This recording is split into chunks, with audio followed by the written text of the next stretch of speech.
Una de las formas particulares y actuales de hacer historia es la historia cultural. En el video de hoy, el Bonobo, en compañía de Justo Serna y Anaclet Pons, nos hablará sobre la historia cultural. ¿En qué consiste? ¿Cuáles son sus representantes y obras? ¿Qué propone? ¿Qué relación tiene con la antropología? En espera de que el tema te resulte interesante. ¿Nos acompañas?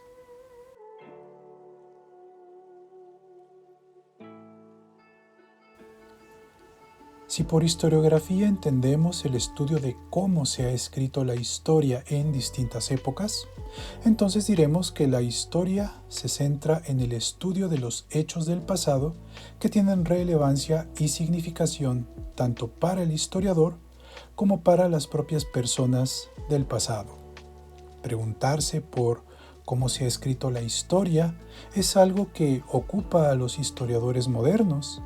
Por eso hay que distinguir entre aprender del pasado y entender cómo se hizo la historia de este pasado. Ya sabemos que la historia se practica a partir de fuentes primarias y que éstas nos hablan de lo que los individuos hicieron en ciertos contextos, de sus intenciones y justificaciones. El historiador querrá ir más allá y buscará comprender aquello que las personas del pasado no pudieron o no quisieron ver. En muchos sentidos, la historia no termina nunca, pues muchos hechos del pasado siguen teniendo repercusiones en nuestro presente. De esto se trata la conciencia histórica, de preguntarnos sobre nuestro presente analizando el pasado y viceversa. En la escritura de la historia interviene siempre un sesgo, una perspectiva y un punto de vista. El historiador, como sujeto histórico, está irremediablemente sujeto a estas condiciones. Por eso, para él es tan importante agregar a su investigación la comprensión, es decir, un aparato hermenéutico que le permita generar ciertas preguntas fundamentales, como por ejemplo, ¿qué estudia el historiador? ¿Qué analiza? ¿Sobre qué escribe? El historiador buscará comprender el sentido y significado de los actos humanos del pasado, como si estos fuesen actores en una obra teatral. Buscará comprender el sentido de sus intenciones, de sus expectativas, funciones y papeles respecto a otros actores en una escena determinada. La historia no es una ciencia, tal y como entenderíamos esta palabra en la actualidad. Los historiadores narran acontecimientos verdaderos cuyos personajes principales son los seres humanos. La historia es una novela verdadera que tiene una trama en la cual encajan los acontecimientos. La historia es un ejercicio de comprender y hacerse comprender ciertos hechos del pasado articulados con una trama en forma de una estructura verbal en un marco contextual, cuyo resultado es un simulacro de verdad centrado en una crítica de fuentes. La validación histórica no es otra cosa más que la aceptación por parte de otros historiadores de lo que un historiador propone como verdadero. O sea, es aceptar que la trama de significados y el modo de presentarlos son convincentes. La historia, en el fondo, no es más que un ejercicio retórico de persuasión. En este marco de ideas, la historia cultural es un tipo de historiografía que se centra en los aspectos culturales de las sociedades e individuos del pasado y que se reflejan bajo la forma de reglas claras y valores compartidos.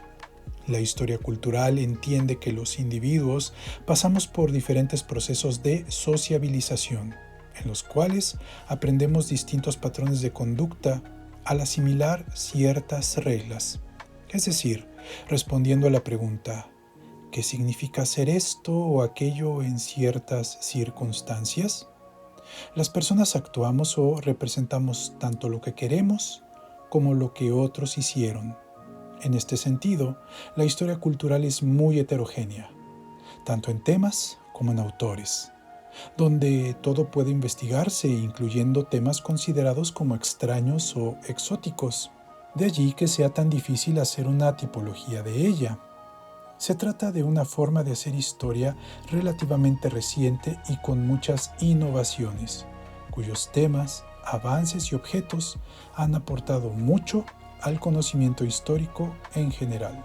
Por ejemplo, la historia cultural hablará de la cultura material y popular, entendiendo por ello aquellos artefactos materiales que son el resultado de un conjunto complejo de relaciones culturales o hechos sociales totales, como los llamó en su momento Marcel Mauss.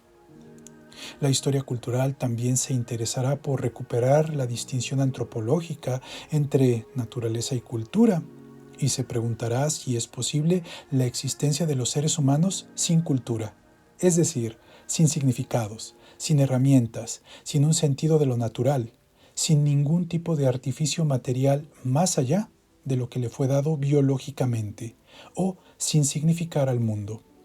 Evidentemente, la respuesta a todo esto es no. Somos desvalidos físicos y no entendemos al mundo solo desde la naturaleza pura. Nuestros modelos de realidad no son sino recursos heredados, de los cuales nos valemos para culturalmente ver, oler, tocar y escuchar. La cultura nos dice cómo debemos percibir al mundo. Los significados son entonces esquemas perceptivos que se apoyan en la percepción pura, pero que la trascienden gracias a la cultura y sus modelos organizacionales de la realidad. La cultura es un repertorio amplio de convenciones, un repositorio de reglas, significados, prohibiciones y prescripciones que permite que los seres humanos podamos vivir eficientemente en sociedad y en el mundo. La cultura nunca es ni monolítica ni inmutable. Es bien sabido el famoso intento de Alfred Louis Kreber y Clyde Kluckhohn de recopilar el mayor número posible de definiciones de la palabra cultura. El resultado al que llegaron fue de más de 150 definiciones de esta palabra. Famosa es también la definición de cultura de Talcott Parsons. La cultura es, para él, el conjunto de valores, ideas, creencias, símbolos y patrones comunes a los seres humanos. No podemos dejar de mencionar en este breve recuento sobre la cultura la definición de Edward Burnett Taylor, para quien la cultura es, y cito, el complejo que incluye el conocimiento, creencias, artes, moral, derecho, ley, costumbres, hábitos y capacidades adquiridas por el humano como miembro de una sociedad. Dos historiadores que en sus obras retomarán esta discusión serán Peter Burke y Carlo Ginzburg, y ambos autores serán la punta de lanza bajo la cual se desarrollará la historia cultural. Hablemos ahora de las distintas formas de historia cultural. Sus antecedentes los podemos encontrar en Giambattista Vico, Johann Gottfried Herder, Jacob Burckhardt, Max Weber, George Lukács, Walter Benjamin y Johann Huizinga. Con el tiempo, la historia cultural llegó a desarrollar múltiples temas de estudio, como por ejemplo la historia cultural del crimen, del tiempo, de los paisajes, de la ventriloquía, del consumo a crédito, de la Corte Suprema, de la cirugía estética, de Halloween, de la psicoterapia, de la guerra, de la moda, de las lápidas, de la higiene, de la religión, del corsé, del dibujo, del racismo, del rugby, de los diccionarios, de los viajes, del cine, de los lectores, de los libros, de la arqueología, de las lágrimas y un largo etcétera. Por esto mismo, se comprenderá mejor el por qué anteriormente se dijo que hacer una taxonomía de ella era cosa casi imposible.